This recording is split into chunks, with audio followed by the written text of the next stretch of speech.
네, 화요일 아침입니다. 우리가 인간은 망각의 동물이라고 하죠. 계절이 바뀌는 요즘에 우리는 올 여름에 뜨거웠던 폭염을 어느덧 잊어버리고 있는 것 같습니다. 자연의 섭리가 신비롭다는 생각이 드는 아침입니다.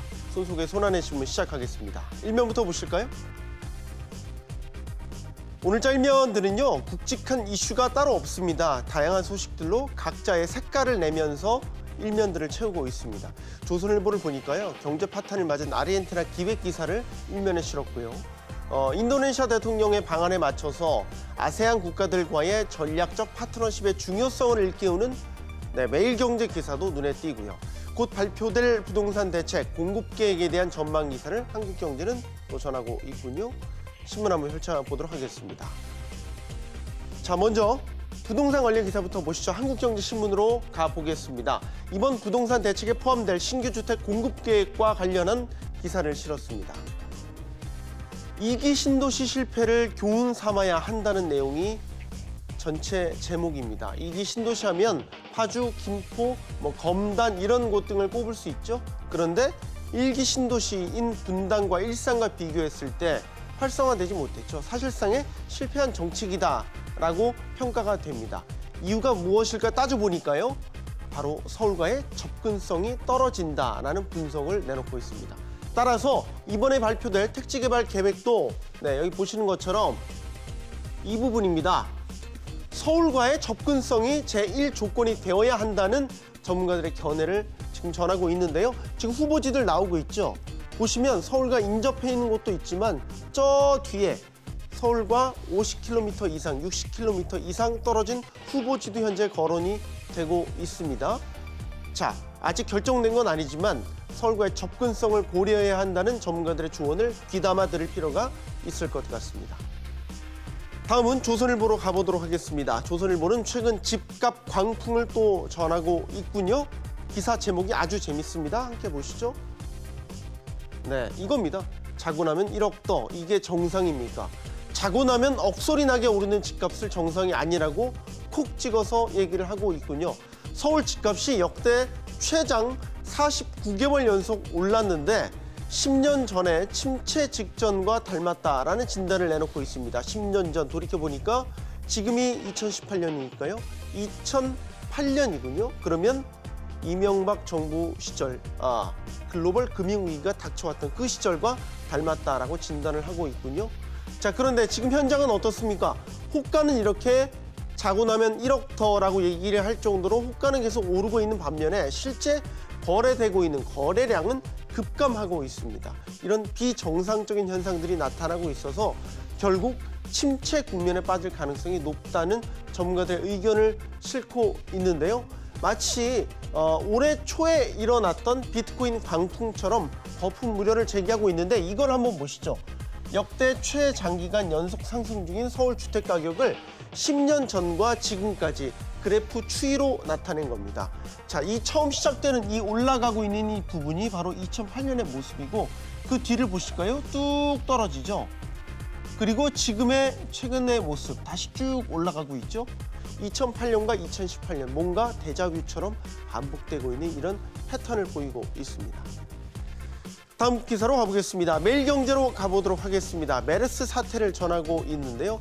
보건당국이 메르스 환자 접촉자를 격리하는 과정에서 부실했다라는 논란을 전하고 있습니다. 기사 함께 보시죠. 행방요연한 외국인 50여 명이 뇌관이다. 자, 제목에서 바로 지적을 하고 있죠. 자, 당국이 현재 접촉자들을 능동적으로 감시하고 나서고 있습니다. 하지만 소재를 파악하는 데 한계가 있고요.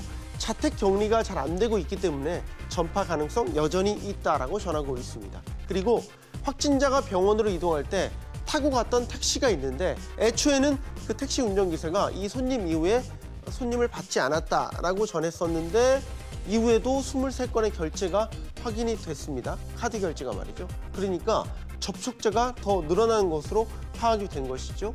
거기다가 행방이 묘연한 50여 명의 외국인, 이 50여 명이 뇌관이 될 수 있다고 기사에서는 지적을 하고 있습니다.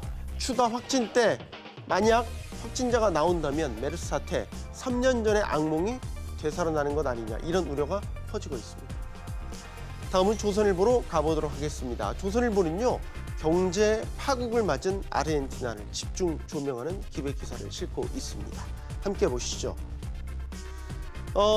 아르헨티나는요, 네스토르 카르치네르 대통령과 그의 부인인 크리스티나 페르난데스 키르치네르 대통령, 이름이 어렵습니다. 네, 길긴 하지만 두 사람이 부부입니다. 그리고 연속해서 집권을 했고요.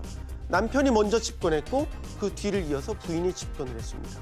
이 장기 집권했던 이 시절에 세금으로 공무원 수를 대폭 늘렸다는 특징을 갖고 있습니다. 이게 뇌관이 돼서 경제 파탄을 맞았다는 분석을 전하고 있는데요.